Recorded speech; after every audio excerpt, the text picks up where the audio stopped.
የአፍሪካ ቀንድ አዲሱ የቼዝ ጨዋታ የዶክተር አብይ የሞት ሽረት ቁማር ከኤርትራ ጦርነት በፊት የፈነዳው የሱዳን ሚስጥርና የሪያድ ድንጋጤ።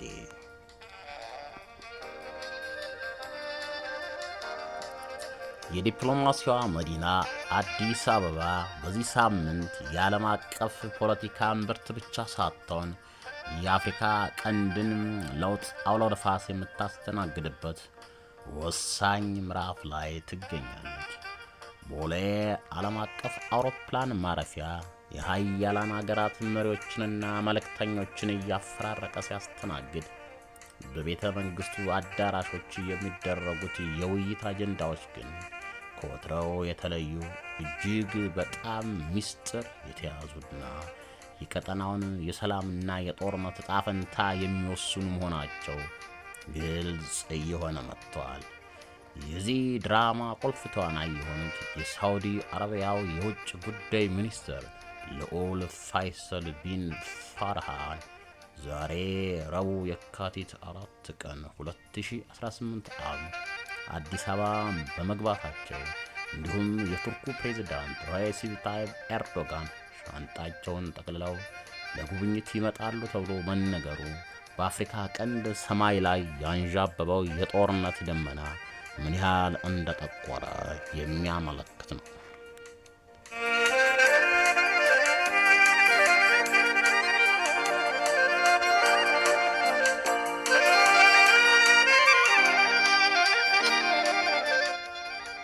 ነገር ግን የዚህ ከፍተኛ የዲፕሎማሲ ጉብኝት ድባብ ሙሉ በሙሉ የቀየረውና የፖለቲካውን ጠረጴዛ የገለበጠው ትናንት ምሽት ዓለም አቀፉ የዜና ወኪል ሮይተርስ ያፈነዳው ፖለቲካዊ ቦምብ ነው። ሮይተርስ በምርመራ ዘገባው ይፋ እንዳደረገው ኢትዮጵያ በድብቅ በሺዎች የሚቆጠሩ የሱዳን ፈጥኖ ድራሽ ኃይል RSF ተዋጊዎችን በግዛቷ ውስጥ እያሰለጠነች ትገኛለች። ይህ ዜና በካርቱም በካይሮና በሪያድ የፈጠረው ድንጋጤ ቀላል የሚባል አይደለም። ኢትዮጵያ በሱዳን የእርስ በርስ ጦርነት ውስጥ እጄ የለበትም ገለልተኛ ነኝ ስትል የቆየችውን አቋም የሚሞግት ይህ ዘገባ የአፍሪካ ቀንድን ቀውስ ወደ አዲስና እጅግ አደገኛ ወደሆነ ምዕራፍ አሸጋግሮታል። የሳውዲው ልዑል ፋይሰል ወደ አዲስ አበባ የገቡት ይህ ዜና ዓለምን ባዳረሰ ማግስት በመሆኑ ጉብኝቱን ከወዳጅነት ይልቅ ወደ ቀውስ አስተዳደር ክራይሲስ ማኔጅመንት ይቀይረዋል። ሳውዲ አረቢያ ከዋሽንግተን ጋር በመሆን የጅዳውን የሰላም ንግግር ስታስተባብር የቆየችው በሱዳን ያለው እሳት ተስፋፍቶ ቀይ ባህርን እንዳያቃጥል በመስጋት ነው። አሁን ግን ኢትዮጵያ ለጄኔራል ሄምቲ ኃይሎች RSF ወታደራዊ ድጋፍ እየሰጠች መሆኑ መገለጹ የሳውዲን የሰላም ጥረት ከመሰረቱ የሚሽር እርምጃ ተደርጎ በሪያድ ቤተ መንግስት ተወስዷል።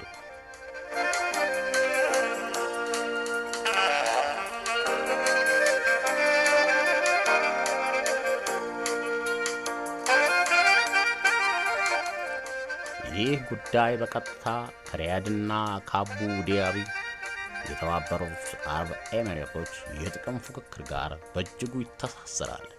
በጂኦ ፖለቲካ ተንታኞች ዘንድ የሱዳኑ RSF የኤሚሬትስ ድጋፍ እንዳለው በስፋት ይታመናል። ኢትዮጵያ ይህንን ኃይል እያሰለጠነች ነው ማለት ጠቅላይ ሚኒስትር አብይ አህመድ በሱዳን ጉዳይ ላይ ሙሉ በሙሉ ከኤሚሬትስ ጋር ተሰልፏል ወደሚል ድምዳሜ ይወስዳል። ሳውዲ አረቢያ ደግሞ የቀይ ባህርን ደህንነት ለኤሚሬትስና ለተላላኪዎቿ ብቻ አሳልፋ መስጠት አትፈልግም። የልዑል ፋይሰል አዲስ አበባ መምጣት ይህንን የኢትዮጵያ የኤሚሬትስ ወታደራዊ ጥምረት ለመበተን ወይም ቢያንስ ኢትዮጵያን በሱዳን ጉዳይ ላይ ያላትን አቋም እንድታለዝብ እንድታረጋ ለማድረግ የታለመ ስልታዊ የአጸፋ እርምጃ ካውንተር ሙቭ መሆኑ ነው። ሳውዲ አረቢያ የኢትዮጵያ የኢኮኖሚ ተደላዳይነት እንደ መሳሪያ በመጠቀም አዲስ አበባን ከኤሚሬትስ ጉያ መንጥቆ በማውጣት በቀጠናው የተመጣጠነ ኃይል አሰላለፍ ባላንስ ኦፍ ፓወር ለመፍጠር እየጣረች ትገኛለች።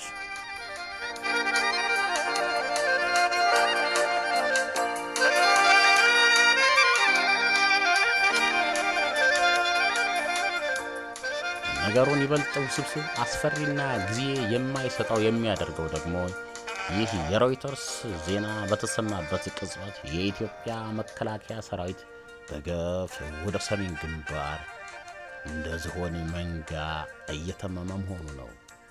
ከኤርትራ ጋር ያለው ውጥረት ከቃላት አልፎ ወደ መሬት ወርዷል።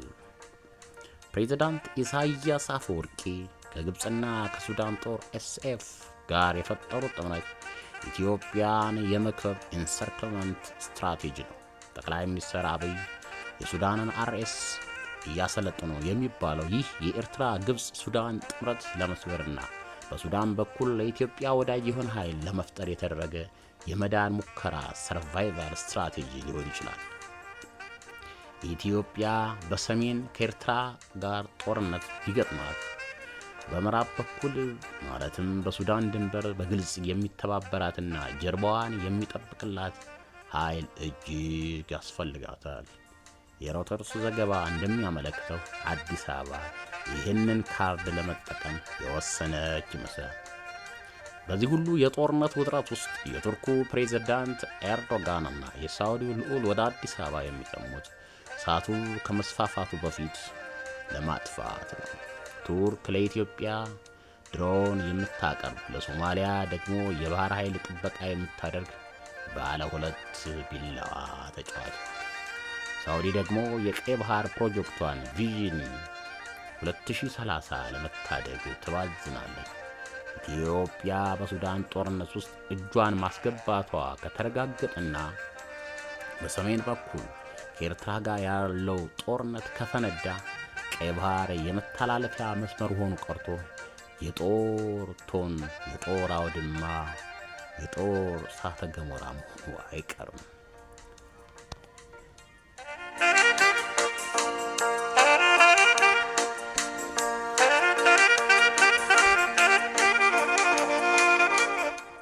ጠቅላይ ሚኒስትር አብይ አህመድ በአሁኑ ወቅት በታሪካቸው እጅግ ፈታኝና በጣም ውስብስብ በሆነ የእሳት ተወን ቀለበት ውስጥ ይገኛሉ።